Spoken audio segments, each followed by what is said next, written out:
오늘 에베소서 세 번째 시간입니다. 그리스도와 함께 살아난 결과라는 제목을 가지고 함께 말씀을 나누도록 하겠습니다. 우리는 지난 주일에 하나님을 알게 하시고 라는 제목을 가지고 함께 말씀을 나눴죠. 여러분 기억하시죠? 성령은 우리의 마음의 눈을 밝히셔서 하나님을 알게 하시는 분인데, 성령은 우리 속에 지극히 하나님의 크신 능력이 부어지고 역사하고 있다는 사실을 우리로 알게 하시는 분입니다. 여기서 하나님의 능력은 어떤 능력이라 말씀드렸죠? 십자가에 달린 예수 그리스도를 죽음으로부터 다시 살리신 위대하고 강력한 능력인 줄 믿습니다. 사단의 권세와 죄와 사망의 권세는 이미 하나님의 능력 앞에 완전히 패배하였고 짓밟음을 당했습니다. 그 능력이 오늘 우리 가운데 부어지고 역사하고 계시는 거예요. 그러므로 예수 그리스도를 믿는 자 안에 역사하는 하나님의 생명과 구원과 승리의 능력이 오늘 예수 믿는 우리 가운데 흐르고 있고 부어지고 있고 역사하고 있으니 우리도 살게 되는 것이고 우리도 자유하게 되는 것이고 예수 안에 있는 승리 우리도 누릴 수 있게 되는 것입니다. 오늘 본문 1절은요 이와 같은 사실을 우리에게 이야기해 주고 있어요. 1절 말씀을 보니까 그는 허물과 죄로 죽었던 너희를 살리셨도다. 이 복음의 능력, 하나님의 크신 능력을 우리에게 선포합니다. 죄와 허물로 죽었던 우리를 살리셨도다. 또한 4절과 5절도 똑같이 선포해요. 긍휼이 풍성하신 하나님이 우리를 사랑하신 그 큰 사랑을 인하여 허물로 죽은 우리를 그리스도와 함께 살리셨고 너희는 은혜로 구원을 받은 것이라. 하나님이 우리를 그리스도와 함께 살리셨다. 성경은 우리를 이전에 죽었다라고 말해요. 그렇죠? 죽은 자라고 이야기를 합니다. 죽을 자가 아니라 죄로 인해 영이 죽었던 자다라고, 죽은 존재라고 이야기해요. 창세기 2장 17절을 보니까 선악을 날게 하는 나무 너가 먹는 날에는 반드시 죽으리라 했던 하나님의 말씀이 아담의 불순종을 통해 온 인류 가운데 임하였다는 것입니다. 그러나 오늘 예수 그리스도를 믿는 우리는 5절의 말씀과 같이 예수를 살리신 하나님의 능력으로 그리스도와 함께 살아있는 자가 되었다는 거예요. 우린 지금 생명 있는 존재가 되었다는 것입니다. 성경은 이것을 거듭남 혹은 중생이라 말하면서 우리가 다시 태어났다라고 분명히 선포하고 있죠. 그렇기에 성경은 예수 믿는 우리를 더 이상 죽은 존재라고 말하지 않습니다. 우리에게 너희는 죽었다라고 말하지 않아요. 성경은 예수 믿는 우리를 생명과 소망이 있는 존재다라고 말하고 새로운 피조물이다, 새 것이라고 부릅니다. 게다가 하나님으로부터 다시 태어나서 하나님의 자녀가 되었다라고 우리에게 말씀하는 것이죠. 그렇다면 그리스도와 함께 다시 살아난 우리는 이전과 같을 수가 없다는 거예요. 이전과 같으면 안 되죠. 우리는 새로운 존재가 되었으니, 새로운 피조물이 되었으니 우리는 다르게 살아가야 되고 우리 가운데 분명한 변화가 있어야 한다는 것입니다. 그 분명한 차이 오늘 본문 말씀에서 우리가 발견할 수 있어요. 오늘 본문에서 그리스도와 함께 살리심을 받은 우리가 과연 예수 믿기 전과 무엇이 달라졌는지 그 차이를 분명하게 이야기하고 있습니다. 오늘 말씀을 통해 발견할 수 있는 예수 그리스도와 함께 살아난 자들의 그 결과가 우리 가운데 발견될 수 있기를 예수님의 이름으로 축복합니다. 오늘 본문이 말씀하는 그리스도와 함께 살아난 자들이 다른 누가 아니라 오늘 내가 될 수 있기를 예수님의 이름으로 축복합니다. 그렇다면 그리스도와 함께 살아난 결과 무엇이 달라졌을까? 오늘 함께 나눌 첫 번째는 우리를 주장하는 영이 달라졌다는 것입니다. 우리를 주장하는 영이 완전히 달라졌어요. 이 에베소서라고 하면 에베소 교회들에게 보낸 편지 아니겠습니까?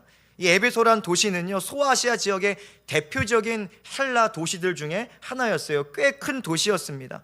그리고 그곳에는 일찍이 회당이 있을 정도로 유대인들이 많이 살고 있던 곳이었습니다.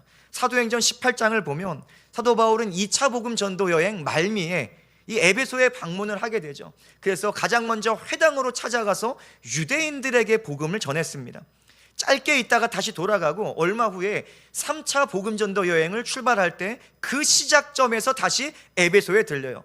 그리고 처음에 3개월 동안 에베소에 머물면서 회당에 들어가서 유대인들에게 복음을 전했는데 이 마음이 굳은 유대인들이 예수 그리스도의 복음을 비방하기 시작합니다. 그래서 이 사도 바울이 전략을 바꿔요. 장소를 바꿔서 바울은 이방인들이 모여서 헬라 철학에 대해 담론을 나누던 두란노 서원으로 향하기 시작합니다. 그리고 그곳에서 2해 동안 2년 동안 날마다 예수 그리스도의 복음을 전하는 거예요. 그렇기에 에베소 교회의 성도들의 대부분이 누굴까요? 처음에 유대인들에게 전했다가 유대인들이 비방을 하고 거부를 해서 이방인들에 나아가서 이방인들에게 복음을 전하지 않습니까? 그러니요, 이 에베소 교회의 대부분의 성도들은요 다 이방인 그리스도인들이었어요. 이방인 그리스도인들. 오늘 본문은 아니지만 11절 말씀을 보니까 바울이 편지를 쓸 때에 에베소 교회의 성도들이 누군지 이야기해주고 있어요. 11절에 이렇게 되어 있어요. 육체로는 이방인이요 할례를 받지 않은 무리라 칭함을 받는 자들. 너무나 분명하죠. 에베소 교회의 대부분의 성도들은요 이전에 예수 알지 못했던 이방인 그리스도인들이었습니다. 바울은 이런 이방인이었던 에베소 교회의 성도들이 예수 믿기 전에 어떤 영의 지배를 받는 자들이었는지 2절 말씀에서 분명히 이야기하고 있죠. 2절을 볼까요? 그때의 너희는 그 가운데서 행하여 이 세상 풍조를 따르고 공중의 권세 잡은 자를 따랐으니 곧 지금 불순종의 아들들 가운데서 역사하는 영이라.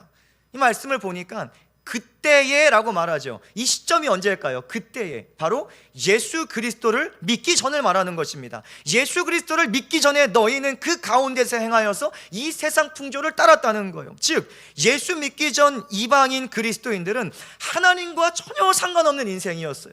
하나님과 상관없이 살아갑니다. 세상 철학과 가치를 따라가요. 왜 그랬을까요? 그것은 하나님께 불순종하도록 부추기는 악한 영에게 지배당하여서 악한 영이 주장하는 대로 살아갔기 때문입니다. 여러분, 악한 영이 무조건 주장한다고 그 인생에 뭐 병들고 뭐 인생에 사업이 안 되고 그런 문제가 일어나는가? 모든 것이 그건 아니에요. 악한 영의 목적은 뭡니까? 우리와 하나님 사이를 갈라놓는 거예요. 그 영이 주장하는 인생은 예수 그리스도의 복음을 듣지 않습니다. 그 복음을 들어도 몰라요. 그 복음이요 들어올 때 자꾸 거부합니다. 대항하게 만들어요. 대적하게 만들어요. 바울은 3절에서요 악한 영이 주장하는 삶의 모습을 계속해서 우리에게 말해주고 있죠. 3절을 볼까요? 전에는 우리도 다 그 가운데서 우리 육체의 욕심을 따라 지내며 육체와 마음에 원하는 것을 하여 다른 이들과 같이 본질상 진노의 자녀였다라고 말씀하고 있습니다. 여러분 보니까 육체의 욕심을 따라 지냈다, 육체와 거듭나지 않은 그 마음이 원하는 것을 따라 살았다라고 말하고 있어요. 악한 영이 주장하는 인생은요 육체를 따라가는 삶이 되는 거예요. 육신을 따라 살아가는 삶이 되는 것입니다. 바로 이것이 악한 영이 주장하는 삶의 모습인 거예요. 사단 마귀는요 나 자신이 주인된 인생을 살아가게 해요. 사단은요 늘 내가 주인 돼서 내 뜻이 이루어지는 삶을 살아가도록 우리를 부추긴다는 거예요. 그래서 내 뜻대로 살아가는 인생을 소중하다 말하게 하고 내 뜻대로 살아가는 인생을 자랑하는 것이 바로 사단 마귀의 전략이요 이 사단 마귀가 우리 가운데 행하는 그런 역사인 것입니다. 바울은 이런 인생을 향해 이렇게 말해요. 본질상 진노의 자녀다라고 말합니다. 다시 말해서 예수 그리스도를 알기 전에는 태어나면서부터 본성상 이미 하나님께 반항하고 대적하는 성향을 가지고 태어나게 되더라라는 것입니다. 그것을 이야기하죠. 그래서 바울은 로마서 5장 10절을 보면요 우리가 원수 되었을 때라고 말해요. 5장 8절을 보니까 우리가 아직 죄인 되었을 때라고 말합니다. 그랬어요. 우리가 예수 믿지 않았을 때는 하나님 앞에 죄인이었고 하나님과 원수였다는 거예요. 세상 가치를 따라 살면서 사단 마귀를 즐겁게 하는 존재로 살았고 그래서 하나님의 심판을 마주해야 하는 소망 없는 존재였다라고 성경은 말씀하는 것입니다. 근데 이 부분에서 놓치지 말아야 할 굉장히 중요한 하나가 있는데, 분명 바울은 이방인 그리스도인들을 중심으로 편지를 쓰지 않습니까? 그래서 2절을 보니까 그때의 너희는 그 가운데서 행하여, 너희는 누구예요? 이방인 그리스도인들을 말해요. 그런데 3절을 보니까 또 한 번 너희는이라고 쓰지 않습니다. 너희는이 아니라 뭐라고 되어 있어요? 바울은 우리도라고 말하고 있어요. 우리도. 다시 말해서 우리도는 누구예요? 유대인 그리스도인들을 말하는 거예요. 즉 이방인 그리스도인이나 유대인 그리스도인이나 심지어 바울 자신까지도 예수 그리스도를 믿기 전에는 하나님과 원수였고 죄인이었고 심판의 진노를 유발하는 존재였다는 것을 분명히 선포하는 것입니다. 그러니 이방인 그리스도인들 너희는 죄인이었어, 그들을 손가락질하는 것이 아니라 너희도 죄인이고 나도 죄인이고 예수 알기 전에는 우리 모두가 죄인이라는 것을 이 에베소서 말씀을 통해 우리에게 증거하는 것이죠. 이로 볼 때 이 세상에 그 누구도 죄와 상관없는 존재는 없습니다. 다 죄 가운데 있는 거예요. 유대인으로 태어나면 회개하지 않아도 될까요? 아니에요. 세상에서 존경받는 가문이면 죄가 없습니까? 목회자의 자녀로 태어나면 회개하지 않아도 됩니까? 그 자체로 의롭습니까? 아닙니다. 도덕적으로 훌륭한 인품과 업적을 소유하고 있으면 복음을 믿지 않아도 되는 것입니까? 전혀 아니죠. 그 어떤 혈통이 되었든 어떤 시대에 태어났던 어떤 인생을 살아왔든 예수 그리스도를 믿지 않는 인생은 하나님께서 보시기에 본질상 진노의 자녀인 것입니다. 예수 믿지 않는 자는 반드시 하나님의 심판을 맞이하고 죄의 값을 치러야 하는 허물과 죄로 죽은 존재임을 오늘 본문은 우리 가운데 알게 하는 거예요. 세상에서 아무리 잘 나간다 할지라도 그것은요, 육신이 호흡하는 잠시 동안일 뿐입니다. 아무리 큰 성공을 거두어도, 아무리 명예를 얻는다고 할지라도 육신이 호흡하는 동안일 뿐이에요. 그러나 영혼의 때가 도래하면 예수 그리스도를 알지 못하는 자들은 이러한 비명을 지를 것입니다. 나는 망하였도다. 나는 망하였도다. 여러분, 우리는 그런 탄식을 하면 안 됩니다. 나는 망하였도다라는 탄식이 우리 가운데 있지 않고, 여러분, 그 영혼의 때가 도래할 때 우리에게 소망이 있을 수 있기를 예수님의 이름으로 축복합니다. 이와 같이 우리는 본질상 진노라는 글자가 어울리는 존재였어요. 이전에는, 예수 알기 전에는 본질상 진노의 자녀라는 글자가 우리에게 너무나 어울리는 존재였는데 굉장한 반전이 우리 인생 가운데 일어나게 됩니다. 그것은 우리가 대단해서가 아니에요. 우리가 잘나서가 아니라 하나님의 성품 때문입니다. 4절 말씀을 보니까 하나님을 긍휼이 풍성하신 하나님이라고 말씀하고, 본질상 진노의 자녀를 사랑하신 사랑의 하나님이시다 분명히 말씀하고 있죠. 하나님의 긍휼과 사랑으로 예수 그리스도께서 육신을 입으시고 이 땅에 오셔서 우리의 모든 죄의 값을 다 치르시고 우리를 죄로부터 속량하셨다는 것입니다. 그 이유가 뭐예요? 하나님은 사랑이시기 때문에, 하나님은 긍휼하신 하나님이시기 때문에, 그로 인해 예수 그리스도의 복음을 믿는 우리에게 놀라운 영의 역정과 반전이 일어나게 됨을 믿습니다. 오늘 예배하는 우리 모두에게 영의 반전이 일어나게 됨을 믿습니다. 예수 안에서 우리가 살았음을 선포합니다. 그것은 우리를 지배하던 악한 영은 떠나갔기 때문이고, 이제는 하나님의 영이신 성령이 우리 안에 거하시고 우리를 주장하시기 때문이에요. 성령은 결코 우리를 홀로 두시지 않습니다. 결코 홀로 두시지 않아요. 그런데 우리는 종종 자꾸 우리의 인간적이고 율법적인 사고로 말미암아 성령을 오해할 때가 너무나 많다는 거예요. 이런 거죠. 내가 말씀대로 살지 못했으니, 내가 피치 못하게 주일 예배를 한두 번 건너뛰었으니, 이렇게 못했으니 저렇게 못했으니 성령은 나에게 거하시지 않을 거야. 내가 못했으니, 야, 나는 구원받지 못한 것 같아. 자꾸만 우리는 인간적이고 율법적인 사고로 자꾸 내 관점에서 성령을 바라보고 재단합니다. 이건 잘못된 생각이에요. 성령은 우리의 행동 때문에 왔다 갔다 하시는 분이 아니에요. 내가 기도 안 하면 떠나가고 기도하면 다시 들어오시고, 성령은 결코 그렇게 가벼우신 분이 아닙니다. 여러분, 지난 에베소서 첫 시간에 아라본이라는 이 원어 기억나세요? 보증.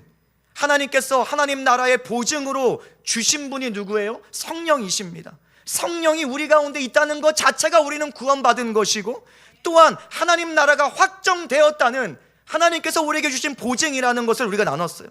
그러면 우리가 뭔가를 잘 못 살면 하나님 나라가 우리 가운데 사라지고, 우리가 뭔가를 잘하면 하나님 나라가 오고, 그건 뭐예요? 율법적인 사고인 겁니다. 성경은 그렇게 말하고 있지 않습니다. 믿는 자는 구원받고, 예수 그리스도를 마음으로 믿고 주로 입으로 신하는 자마다 다 구원받고, 여러분, 성령이 그 안에 보증으로 거하시는 거예요. 성령은요, 여러분의 연약함 때문에 뭐 잘 살면 왔다가 못 살면 나가시고 그렇게 왔다 갔다 하시는 분이 절대로 아닙니다. 성령은 비록 연약한 인생일지라도, 자주 넘어지는 인생일지라도 예수 그리스도를 마음으로 믿고 입으로 신하는 모든 인생 절대로 홀로 두지 않으십니다. 그래서 이것이 은혜인 거예요.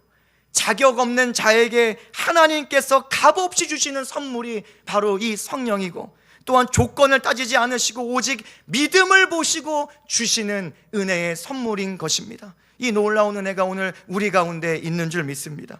하나님은 우리의 연약함을 다 아세요.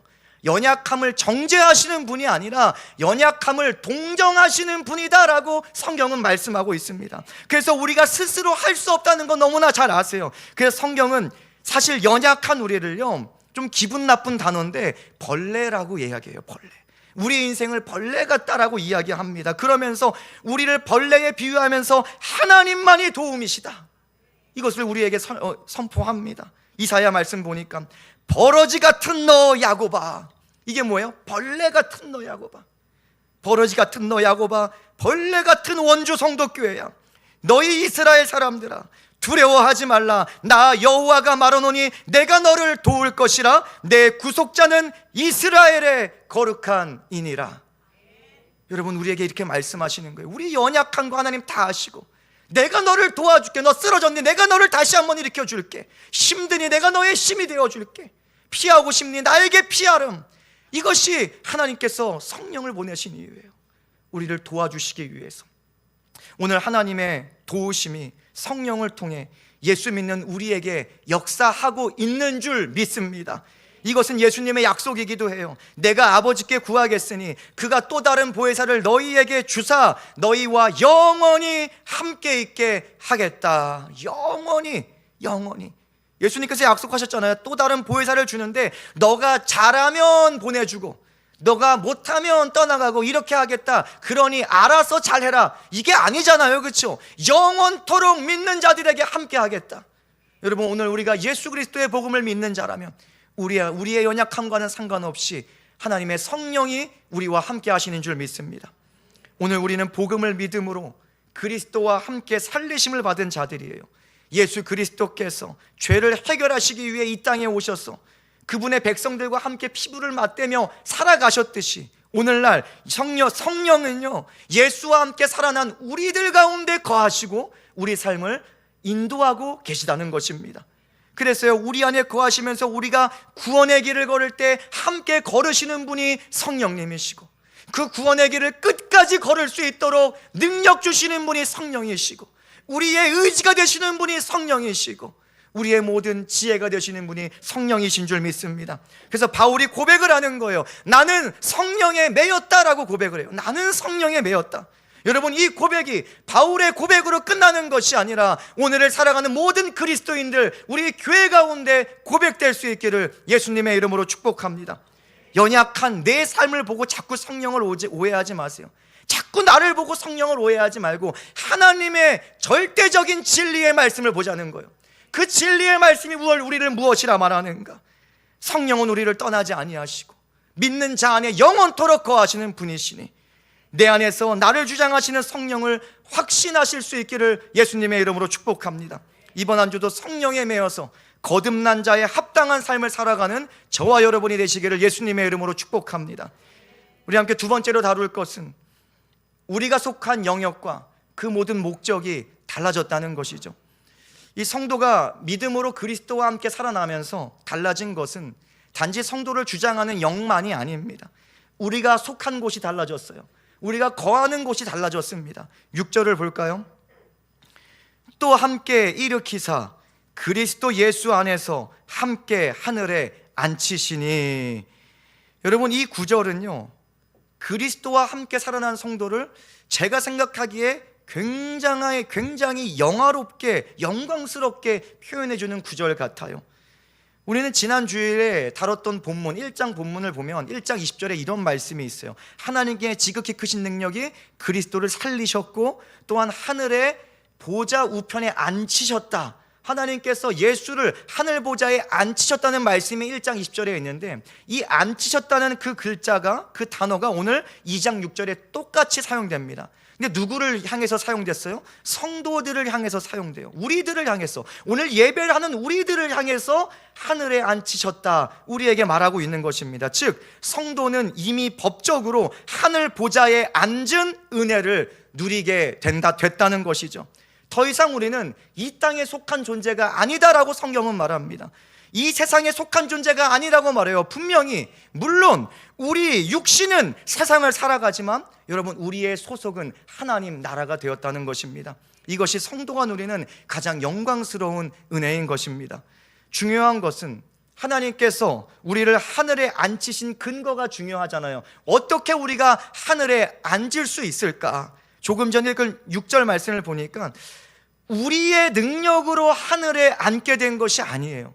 우리의 지혜로, 우리가 가진 재정으로, 그런 것으로 하늘 보좌를 산 게 아니라는 것이죠. 분명히 말씀하기를 그리스도 예수 안에서 함께 하늘에 앉히시니, 그리스도 예수 안에서 우리가 앉게 되었다는 것입니다. 즉 예수 그리스도와 연합한 자가 예수를 힘입어 하늘에 앉게 되는 영광을 누릴 수 있게 된 것입니다. 오직 예수와 연합했기 때문에, 오직 예수와 연결되어 있기 때문에, 오직 예수 그리스도 안에 거하고 있기 때문에 누릴 수 있는 은혜가 바로 예수 그리스도와 함께 보좌에 앉게 되는 은혜인 것입니다. 여러분, 이것을요 교회론적인 관점에서 보면 우리가 더 쉽게 이해할 수가 있어요. 그리스도 예수는 교회의 머리시다라고 말합니다. 교회의 머리시다. 성경이 그렇게 선포해요. 예수 그리스도는 교회의 머리시다. 오늘 모인 우리 모임의 머리가 누구세요? 예수세요. 목사가 아닙니다. 목사는요 저와 여러분은 똑같아요. 다를 게 하나도 없어요. 사명이 다를 뿐이지. 그래서 역할이 달라서 제가 여기에 서 있는 것 뿐이지 저와 여러분은 다를 게 하나도 없어요. 다 똑같아요. 엘리야 뭔가 특별해요? 아니잖아요. 엘리야는 우리와 성정이 같다, 똑같은 사람, 연약한 사람일 뿐입니다. 우리보다 높으신 분은 하나님밖에 없어요. 우리의 머리 되신 분은 예수 그리스도밖에 없습니다. 교회의 머리가 예수님이시래요. 그렇다면 그 예수님께서 하늘 보좌에 앉아 계셨다는 거예요. 교회의 머리가 지금 하늘 보좌에 앉아 계세요. 그러면은 몸은 어떻게 되겠습니까? 교회는 주님의 몸입니다. 머리가 앉아 있다면 당연히 몸도 그곳에 있는 것입니다. 머리와 몸이 분리되지 않는 이상 이 둘은 함께 속해 있어요. 머리가 가는 곳에 몸도 같이 가는 것입니다. 물론 분리되면 죽은 거예요. 그렇죠? 이 몸과 머리가 떨어지면 죽는 것처럼 예수와 분리된 교회는 죽은 교회가 됩니다. 예수와 떨어진 교회는 생명 없는 교회인 거예요. 그래서 예수가 실종된 교회는 하늘 보좌와 상관이 없는 것입니다. 그래서 제가 주일마다 예수의 복음을 전하는 것은 우리는 예수와 상관 있는 교회이기 때문에, 예수와 붙어있는 교회이기 때문에, 여러분 이 강단에서 예수가 실종되면요 우리는 죽는 거예요. 예수가 실종된 교회는 하늘 보좌와 상관없게 되고 영원한 은혜를 누리지 못하고 하늘에 속한 신분이 아닌 것입니다. 오늘 우리가 예수 안에서 하늘에 속한 자로 하나님께서 우리를 머리 대신 주님과 함께 하늘에 앉히신 은혜를 누리고 있다면 이제는 마땅히 우리의 삶의 목적도 달라져야 하는 것입니다. 그리고 오늘 본문 10절 말씀을 보니까 우리가 추구해야 하는 목적을 분명히 우리에게 가르치고 있어요. 10절을 볼까요? 우리는 그가 만드신 바라 그리스도 예수 안에서 선한 일을 위하여 지으심을 받은 자니 이 일은 하나님이 전에 예비하사 우리로 그 가운데서 행하게 하려 하심이니라. 그리스도 예수 안에서 무엇을 위하여? 선한 일을 위하여 지으심을 받은 자다. 선한 일, 이것을 또 세상적 관점에서 생각하면 안 되고 이 말씀을 우리가 주님의 몸이라는 관점에서 적용해 본다면 우리 교회에 하나님의 선한 일이 드러나야 될 줄 믿습니다. 우리 교회에 하나님의 선한 일이 드러나야 되는데 가장 먼저는 예수 그리스도의 이름으로 모든 사단 마귀는 떠나가는 역사가 우리 교회 가운데 일어나야 되는 것이고, 예수의 이름으로 모든 질병들이 깨끗하게 치료되고 떠나가는 역사가 일어나야 되는 것이고, 여러분 우리 성도는요 화목하게 되는 직분을 받았다. 여러분 인정하십니까? 아멘이십니까? 화목하게 하는 직분을 주셨으니 우리 교회 가운데 성도 간에 화목하게 되는 역사가 일어나야 되는 것입니다. 이것이 우리 교회 가운데 일어나야 되는 하나님의 선한 일입니다. 동시에 주님의 몸의 각 직체라는 관점에서 적용해 보면요, 여러분 각자에게 적용해 보면 우리 각자는 하나님의 영이요 예수 그리스도의 영이신 성령을 힘입어서 매일의 삶 속에서 이 땅에 있는 지체를 죽여야 하는 거예요. 옛사람을 벗어버려야 하는 것입니다. 이것이 강력하게 성경이 우리 가운데 선포하는 말씀인 것입니다. 땅에 있는 지체를 죽이라 라고 선포합니다. 골로새서 3장 5절을 보니까 그러므로 땅에 있는 지체를 죽이라 곧 음란과 부정과 사욕과 악한 정욕과 탐심이니 탐심은 우상 숭배니라. 여러분, 하나님은요 우리가 싸우기를 원하세요. 옛사람과 싸우기를 원하세요. 땅에 있는 지체와 싸워서 그 지체를 죽이기를 원하신다는 것입니다. 여러분, 또한 갈라디아서 말씀을 보니까 그리스도 예수의 사람들은 육체와 함께 그 정욕과 탐심을 십자가에 못 박았다. 여러분, 나의 육체를 십자가에 못 박고 나를 부인하고 나의 십자가를 지고 예수 따라가는 것, 하루 이틀은 우리의 능력과 우리의 지혜와 의지로 할 수 있을 것 같아요. 하루 이틀은, 그렇죠? 한 번, 두 번은 할 수 있어요. 그러나 끝까지 될까요? 안 됩니다. 불가능해요. 그렇기 때문에 이 모든 일들은 우리의 스스로의 힘과 지혜로는 감당할 수 없는 일입니다. 우리 안에 거하시는 성령께서 우리를 도우셔야지 우리가 끝까지 싸우고 끝까지 승리할 수가 있는 것입니다. 다시 말해서 하나님의 선한 일은요, 성령 충만하여서 성령에 매여 성령을 따를 때 우리 교회에, 우리 각자의 삶에 일어나게 되는 것입니다. 제가 금요일마다 모든 예배하러 나오고 기도하시는 성도님들 다 안수해 주죠. 여러분, 때로는 어떤 권사님은 십몇 년 묵은 이 고관절이 다 낫고, 어떤 분은 귀신이 떠나가고. 근데 이게요, 누구 능력이에요? 목사 능력이에요? 아니에요. 착각하시면 안 돼요. 저는 능력 아무것도 없습니다. 저는 그런 일이 일어나는지도 몰라요. 저는 그냥 예수의 이름으로 믿음으로 기도할 뿐입니다. 여러분, 여러분 안에 믿음이 있어야 돼요. 하나님께서는 여러분의 믿음을 보시고 역사하시는 줄 믿습니다. 이 선한 일은요, 여러분에게 성령 충만해야 된다는 거예요. 성령 충만한 여러분의 인생 가운데 하나님 기도할 때 그 기도에 응답하시는 것이지, 목사가 잘라서 여러분에게 응답한다? 여러분, 그거는 이단입니다. 잘못된 거예요. 목사에게 능력 없어요. 저도 그냥 믿음으로 예수 능력을 가지고 여러분께 기도하는 것이고, 기도받는 여러분도 목사를 바라보는 것이 아니라 여러분 가운데 역사하시는 성령의 충만함을 기대하면서 예수 그리스도의 이름을 의지하면서 여러분, 주님을 부르짖어야 한다는 것입니다. 여러분, 선한 일은요, 성령 충만해서 우리가 성령에 매여야 하는 거예요. 그러므로 오늘 우리는 예수 안에서 하나님의 선한 일을 위해 새롭게 지으심을 받았는데, 이를 온전히 수행하기 위해서는 반드시 성령 충만한 교회 되어야 돼요.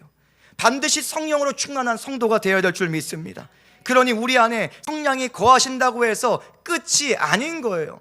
분명 예수 믿는 자들 안에는 성령이 거하십니다. 그런데 그게 끝이 아니라고요. 우리 안에 거하시는 성령께 여러분의 전부를 맡길 수 있기를 예수님의 이름으로 축복합니다. 여러분, 기도하실 때마다 성령이여 나를 장악하여 주시옵소서, 성령이여 나의 모든 것을 주장하여 주시옵소서, 성령이여 내 안에 흘러넘쳐 주시옵소서. 여러분, 반드시 기도하셔야 돼요.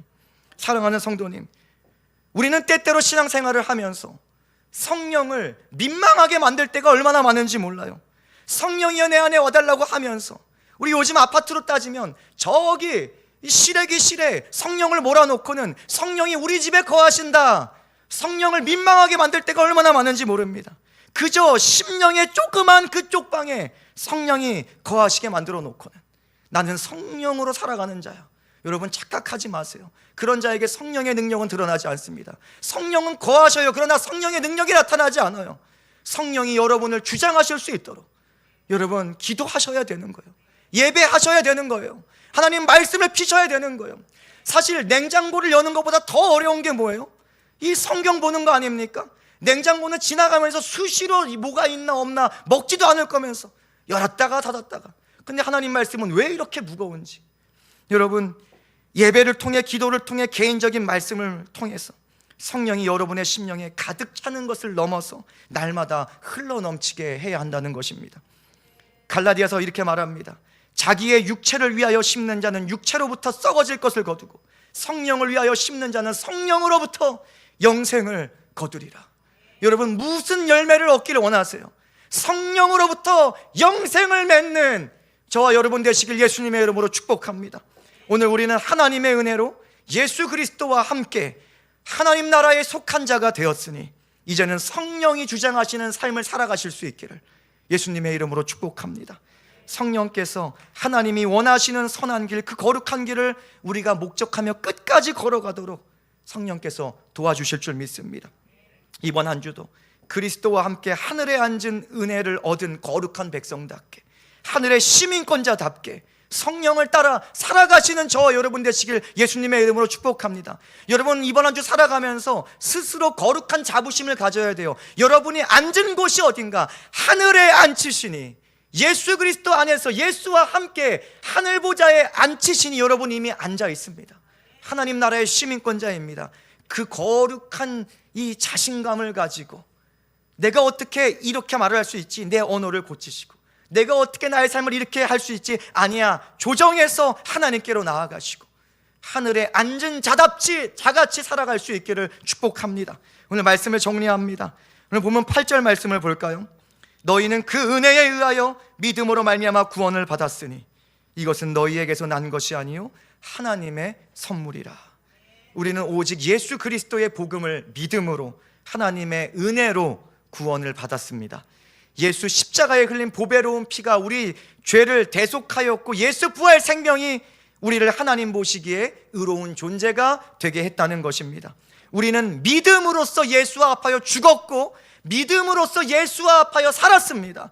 그러면서 전혀 다른 존재가 됐어요. 새로운 피조물, 하나님의 자녀가 되었습니다. 이제 우리는 하나님의 영이 함께 하시는 자가 되었고 하늘에 속한 자가 되었고 하나님 나라를 소망하며 성령을 따라 살아가는 자가 된 것입니다. 이번 한 주도 하나님의 은혜가 깊이 생각날 수 있기를 축복합니다.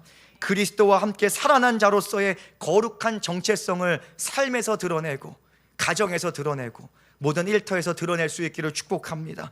그리스도와 함께 살리심을 받은 거룩한 감격이 있는 이 거룩한 한 주가 될 수 있기를 예수님의 이름으로 축원합니다. 아멘.